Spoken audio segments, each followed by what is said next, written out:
नमस्कार, मैं नेहा जोशी। आप देख रहे हैं द फैक्ट इंडिया। कांग्रेस के कोटा बूंदी लोकसभा सीट से प्रत्याशी प्रहलाद गुंजल और प्रदेश महासचिव अमीन पठान पर प्रशासन ने अवैध अतिक्रमण के मुकदमे दर्ज किए हैं। इस संबंध में कांग्रेस पार्टी के नेता शनिवार को मीडिया से रूबरू हुए और उन्होंने इस कार्रवाई को राजनीति से प्रेरित बताया है। प्रदेश महिला कांग्रेस के अध्यक्ष राखी गौतम ने कहा है कि 4 जून के बाद जैसे ही मतगणना पूरी होगी, कांग्रेस कार्यकर्ता सड़कों पर दिखाई देगा और भाजपा के इस राजनीतिक द्वेषतापूर्ण कार्रवाई का विरोध होगा। तो वहीं दूसरी तरफ प्रहलाद गुंजल के साथ गुर्जर समाज ने भी आह्वान किया है कि अगर ऐसा कुछ होता है तो वे आंदोलन करने बैठ जाएंगे। दोनों नेता जब तक भाजपा में रहे हैं तब तक इन्हें कोई आपत्ति नहीं थी, ये कहना है कांग्रेस कार्यकर्ताओं का। लेकिन जैसे ही कांग्रेस परिवार में शामिल हुए, बीजेपी के नेताओं ने कार्रवाई करने का प्रयास किया। उन्होंने कहा है कि प्रहलाद गुंजल के क्रेशर के दस्तावेज होने के बाद भी भाजपा जानबूझकर कांग्रेस पदाधिकारी को परेशान कर रही है। उन्होंने किसी भी नेता का नाम लिए बिना कहा कि भाजपा सरकार के नेता और प्रशासन जिस तरह का रवैया अपना रहे हैं वो निश्चित ही गलत है। उन्होंने कहा है कि केवल 4 तारीख का इंतजार है। उन्हें लग रहा है कि उनकी जमीन खिसक रही है और कांग्रेस को यहां से बढ़त मिलेगी।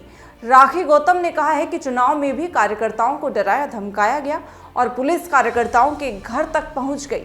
किसी के बिल रोक दिए गए तो किसी के परिवार को डराया जाता है। इसी दौरान पर विधायक सीएल प्रेमी, लाडपुरा प्रधान नईमुद्दीन गुड्डू, बूंदी जिला प्रमुख चंद्रावती कंवर, पूर्व जिला प्रमुख बूंदी महावीर मीणा, कांग्रेस महिला जिला अध्यक्ष शालिनी गौतम व जिला अध्यक्ष विशाल मेवाड़ा सहित कई लोग मौजूद थे।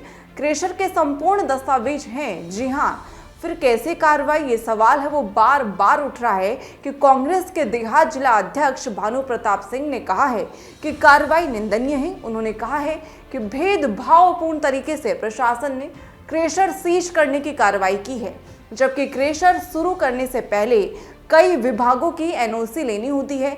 इनके पास वैध दस्तावेज हैं, उसके बाद भी उस पर कार्रवाई की जा रही है। भानु प्रताप सिंह ने कहा है कि अमीन पठान पर भाजपा में कोई कार्रवाई नहीं हुई, लेकिन जैसे ही वे कांग्रेस में आए उन पर कार्रवाई होने लगी है। उनके फार्म हाउस को जबरन अल सुबह तोड़ा गया। कांग्रेस छोड़कर गए नेताओं पर क्यों नहीं होती है कार्रवाई, ये भी सवाल है वो बार बार उठ रहा है सरकार पर। कि इस दौरान प्रदेश प्रवक्ता अनूप ठाकुर ने कहा है कि महिलाओं के खिलाफ अत्याचार के मामले प्रज्वल रेवन्ना भारतीय जनता पार्टी के नेताओं को नजर नहीं आ रहे हैं।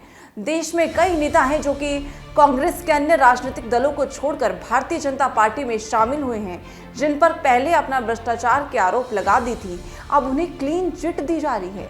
ऐसे नेताओं पर बीजेपी को सख्ती करनी होगी, जबकि टारगेट पर वो नेता नहीं है। जिन्होंने भाजपा छोड़कर कांग्रेस ज्वाइन की है वो नेता टारगेट पर है। इस पर आपका क्या कुछ कहना है, कमेंट करके जरूर बताएं। देखते रहें द फैक्ट इंडिया। मैं नेहा जोशी। ताज़ा खबरों के लिए विजिट करें द फैक्ट इंडिया की वेबसाइट और डाउनलोड करें द फैक्ट इंडिया ऐप।